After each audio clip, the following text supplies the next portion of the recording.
and welcome to Round Robin. I'm your host, Robin McCormick, with the City of Hampton's Communications and Marketing Department.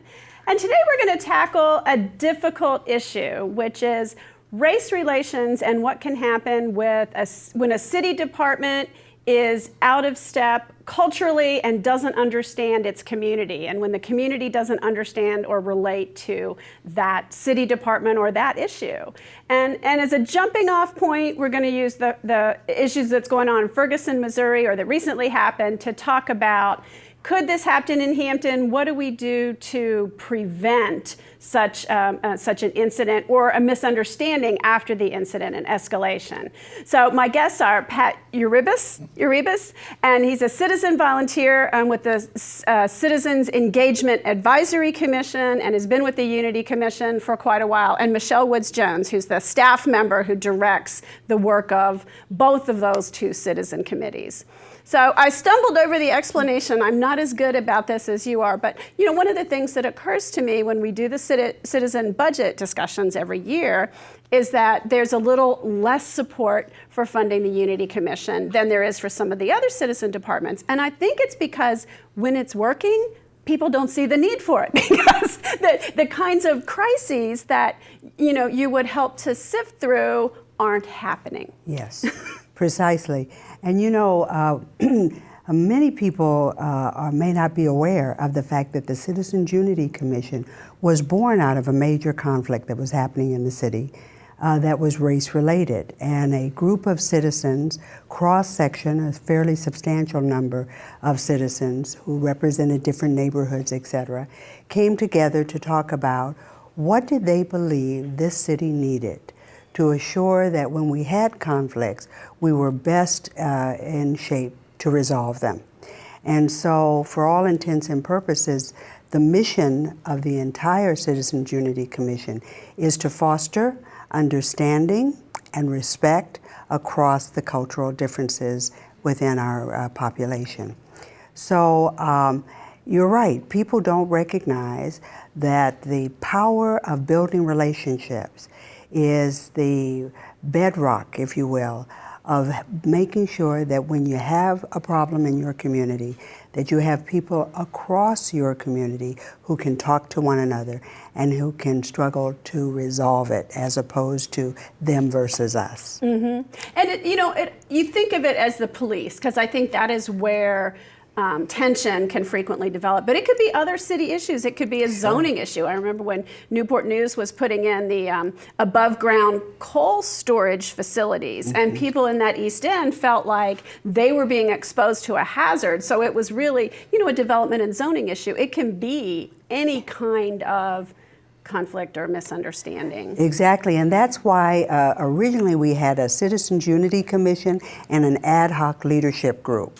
Well, the ad hoc leadership group has evolved into the Citizens Engagement Advisory Commission for that very reason, because you don't want to just think that you're reacting to one area of problems. You want to assure that you've got people who other people trust, who are going to gather the data, who are going to dialogue and deliberate and come up with the best recommendations for how a situation can be handled, and make those recommendations to the City Council as well as to citizens at large. And I think, too, the group of people who were brought in to the original ad hoc group to what is now the Citizens Engagement Advisory Commission were really independent people. They were not the yes people for city council. They were actually picked because they have distinct voices and communities who listen to those voices. Pat, what brought you in? At the time that they expanded the membership for the ad hoc leadership group, I was sitting on the board of the Downtown Hampton Development Partnership, and I know the city reached out to many of the civic committees and organizations and asked for representatives to represent those committees on this commission. And I think it too is, and I know, and this may be one of the differences between Ferguson, Missouri and Hampton, but this particular group, you look for a mix of people's backgrounds. You look for race, you look for gender, you look for age, you look for, all kinds of things so that we are more representative of the community. Is that fair to say? I think that's right on target.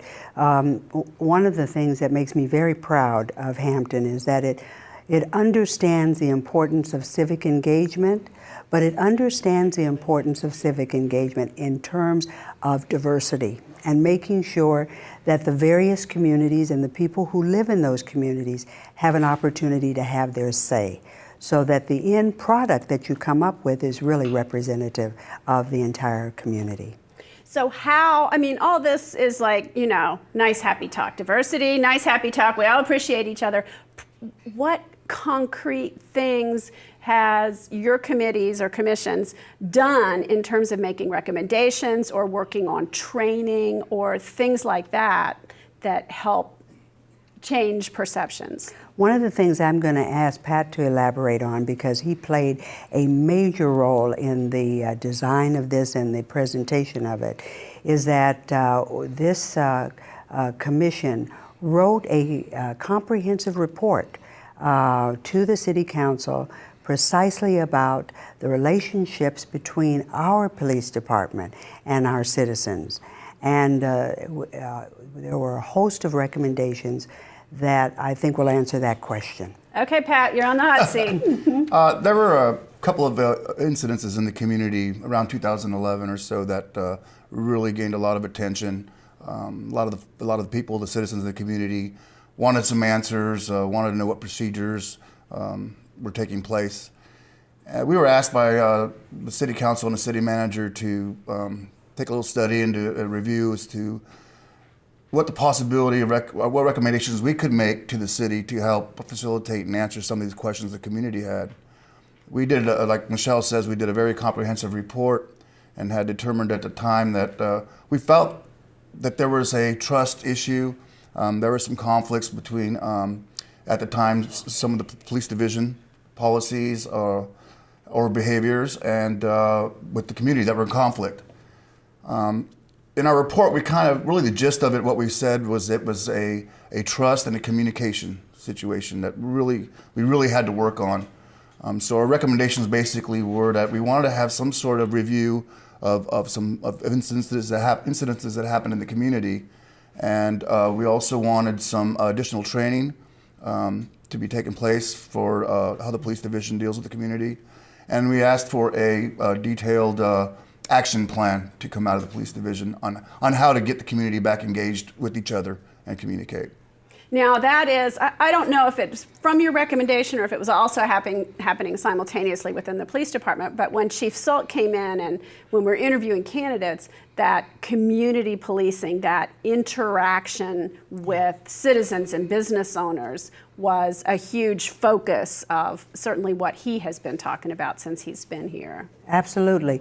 And I don't know which came first, but I do know that the new chief understood when his feet hit the ground that establishing trust between the community and the police department was crucial.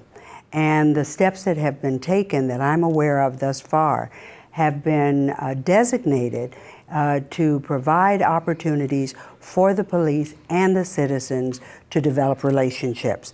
Various officers are assigned to neighborhoods so that the people within those neighborhoods know their names, know who they are, and vice versa, are familiar with the kinds of concerns that they have and the kinds of issues. And all of this is preventative. It provides an opportunity not just to prevent problems, but for the police to be perceived as active, crucial, important parts of the community.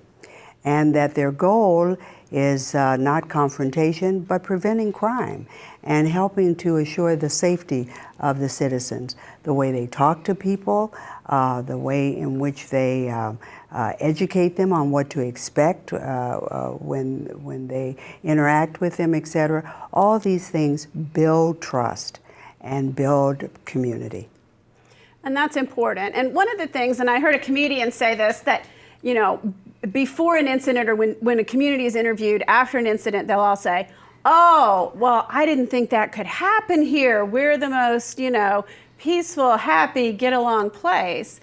And it can happen anywhere. There can be Absolutely. a misunderstanding that blows up. So part of your job is to prevent that, but the other part is to promote conversation and action afterward to help defuse. Absolutely. And sometimes we don't think about the importance of just communicating.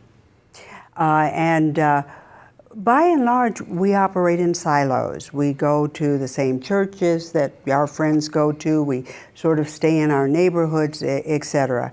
And if we aren't able, and if we don't have positive ways to be able to move out of our comfort zone and establish relationships with other people, when you have a conflict, you don't have a net, you don't have a safety net, you don't have a means, and also you don't have the tools, which is why we have our diversity college, because it's not just about having coffee together, although that's important, watching movies and discussing them together, although that's important. You also need tools. It's not natural to just know how to interact with people that you have no background and understanding of. There are ways in which you can facilitate that, and ways in which you can establish relationships relatively quickly that have undergirded by good communication and good trust. When something like this happens nationally, and the Pew Research Foundation did a poll, and they do periodic polls, and what those polls continue to show is that, for the most part, people who look like me think that there's no racism or very little, no prejudice, everybody's happy. And people who look a little more like you still see major hurdles to overcome. And so when something like this happens, people react from their own perspective. And African Americans might say, I've been followed in a store by people who think I'm shoplifting. I've been pulled over for no reason. I have less trust. And people like me might say, I think the police are doing a good job because, I don't have those experiences, and I see the police as, an important resource helping to keep the peace. And so when you start out with a gap that big, and it's huge, it's like, 60% distrust and views of racism from African Americans, and like 30 from white people. I mean, it is a big gap. And overcoming that and understanding the other perspective is a huge task. How are you going to do that, Michele?